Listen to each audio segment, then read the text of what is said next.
Hey, this is Zara at ReviewZoneHD, and I'm bringing you guys my own recorded gameplay for a title that I spent a good portion of this week actually playing, which is LEGO Lord of the Rings on the PlayStation 3.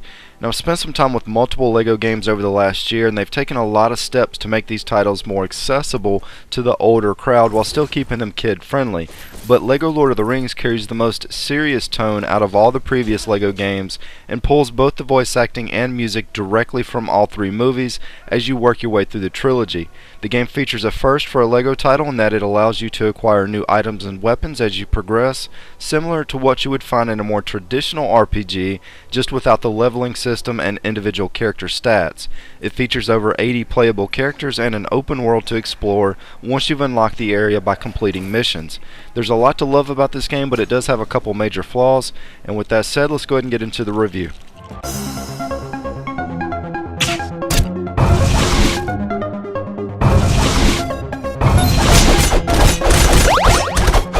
If you've played any previous LEGO game in the last couple years, you pretty much know what to expect with the graphics. There's no groundbreaking surprises, technical issues, or really much to discuss here. I will say a few objects and even a few characters didn't transition into the LEGO universe all that well, especially the giant LEGO trees, which look a little odd as a LEGO blob of itself.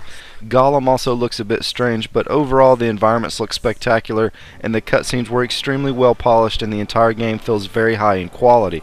As with other LEGO titles, they were able to recreate some very large battles with hundreds of moving characters on the screen at once with absolutely no slowdown or issue with the frame rate, which is always a feat in itself.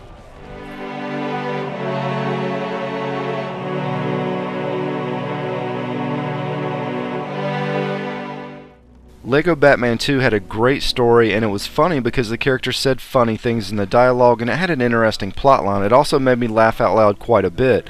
This game wasn't able to fully embrace that because it's limited to using all of the script and the voiceovers from the actual movies. So it had to rely on prop comedy or funny faces during the serious parts of the game, and it just didn't hit that same mark in the comedy level that a lot of the other LEGO titles are known for. And if you've seen the movies, which I would have to imagine that most of you have, there's no surprises or twists with the storyline. It does do an excellent job of hitting every major action plot point from all three movies, and they handle all the critical conversations with lots of cutscenes. The one bad thing about this game trying to cover all three movies is they feel crammed in as short portions of the game, and you end up blowing through the last two movies pretty quickly.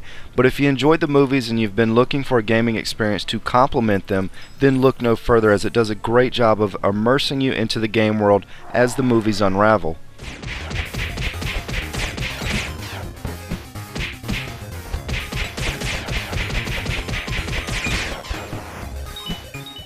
Let's go ahead and start with the bad. There were a few missions in the game that really dragged along a bit too long, such as the swamp and the tree mission. There were other missions in the game that felt like they went too quickly, so the pacing felt a bit off. But my biggest complaint is with the actual control scheme, with special attention pointed at the circle button, which is used to do just about everything in the game, such as pick up or activate objects, but it also brings up your inventory screen. The problem here is if you hold that button even for a split second, it starts the inventory load instead of doing whatever task it is that you were wanting it to do. It makes absolutely no sense whatsoever why this button wasn't mapped somewhere else on the controller to separate these two functions. I mean, it's downright stupid because you have multiple buttons that switch characters, and I never even used any of the trigger buttons the entire time I played. So this was definitely an annoying issue that could have very easily been corrected, and no, you cannot change the control scheme. Another downside is the game is a bit too easy, and yes, I know LEGO titles aren't supposed to be that difficult, but out of all the ones that I've spent time with, this was by far the easiest, with most puzzles requiring very little brain power to solve. Now let's talk about the good parts of this game. This game is huge, and it does a great job of switching the environments with each new mission. There were times I felt like I was playing a true role-playing game, and it's really only a couple steps away from that. Each main character that you play as has their own unique special ability, so you end up switching and using all of the characters in each mission. The addition of the blacksmith to pick and choose items that you'd like to build and craft to help find more secret items was also an awesome addition to this game. There's also a ton of side quests to pick up and fill your time with, and backtracking and playing through the game a second time will almost be a requirement, as the replay value is always good with these titles.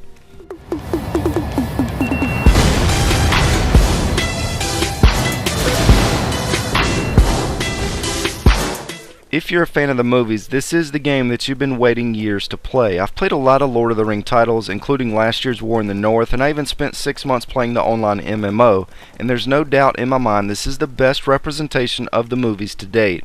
While it may not test your wits and cause too many laugh-out-loud moments, it does provide enough quality content to please both LEGO fans and Lord of the Ring fans, and it is worthy of a day one purchase.